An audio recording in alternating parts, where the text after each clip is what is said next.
what I'd like to do is, again, this is, I think, for our audience, I think we'd like to understand why podiatry and then how you got to become a podiatrist. Right, I'd like to bring in Saul now, and Saul is the other end. Saul is actually NHS and head of service, which is where, opportunities around leadership and as well as using your clinical skills. So, Saul, do you want to give us a bit of a background on where you were within your armed forces career and where you are now and what opportunities there are within the NHS for podiatrists? Yes, certainly, Paul. So thank you for having me. So I left the Royal Engineers in 2008 after having my final posting with a 1 RSME training regiment. Like all military personnel, my career was spated with injuries, and that's how I really got interested in podiatry, having seen a podiatrist, having orthotics, and basically getting me back up and running and mobile when I was in the military.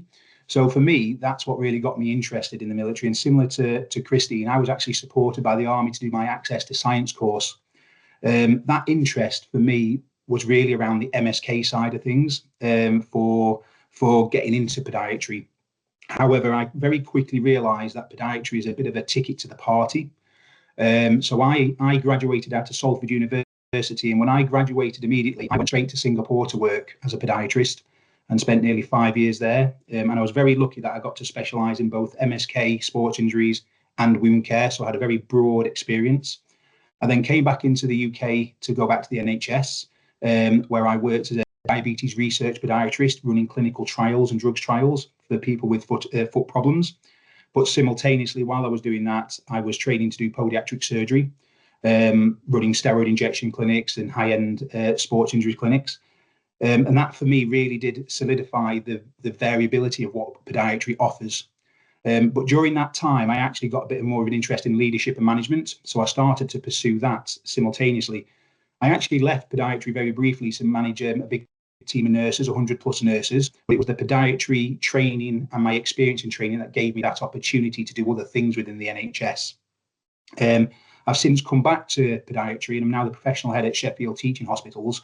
And we've got around 60 podiatrists here in Sheffield, ranging from a podiatric surgery team who work alongside orthopedics and vascular, to a very high-end MSK team who do ultrasound-guided injections and manage sports injuries, all the way down to vascular podiatrists, renal podiatrists, rheumatology podiatrists, and research podiatrists. So within our service, we have podiatrists specialising in multiple areas. But what's really important is we've got podiatrists who specialise across multiple areas. So you don't have to be a one-trick pony. You can do anything you want in podiatry. I think the key is just applying yourself to those areas. We have a lot of podiatrists who come from varying backgrounds, not really academic, but now they are publishing papers, writing papers and presenting at conferences. What I would say is I've had experience of private practice, I had a successful private practice. For me, the biggest draw to podiatry is the ability from an employment point of view to work for yourself, as Ian's described. You can pursue your own private practice. Equally, there is always jobs in the NHS in multiple professions and specialities, or you can go working for other people in private practice. A lot of the staff that I manage, they work both in private practice and the NHS, so they get the best of both worlds, which really does lend itself to a really diverse skill set. What I would also say is there's a lot of travelling involved in podiatry as well. We've got a lot of podiatrists who go to India to the Hansen's disease leprosy colonies, going to Nepal and various other places. I think what I would say is just get exposure. My advice would be to different areas of podiatry, because there will be something that you find interesting, whether that's private practice, NHS. And just like Ian said, we're more than happy here in Sheffield to take people if they want to shadow, whether it be podiatric surgery, wounds, MSK. But we also do a lot of apprenticeships now. So my journey into podiatry was through the undergraduate route through Salford University. But we've now got several apprentices who we have taken on as podiatry assistants who are now doing the apprenticeship with the university, and over the next 3 years will then become qualified podiatrists.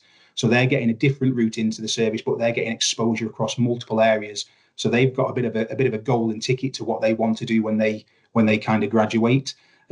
Ultimately, for me, I think podiatry gives you that opportunity to be really flexible in your career and take it as far as you want.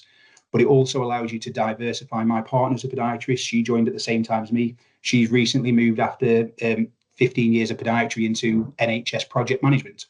So it does allow you that to diversify again later on in your career. So it's not just a one-stop shop of I'm going to be a podiatrist for 20, 30 years. It's if you want to do that, great. But if you want to then diversify and go out of podiatry for a while and then come back in, it also lends itself to that as well. Okay, that's brilliant. Yeah. Thank you very much, Saul. I'm going to come back again a bit later. Right.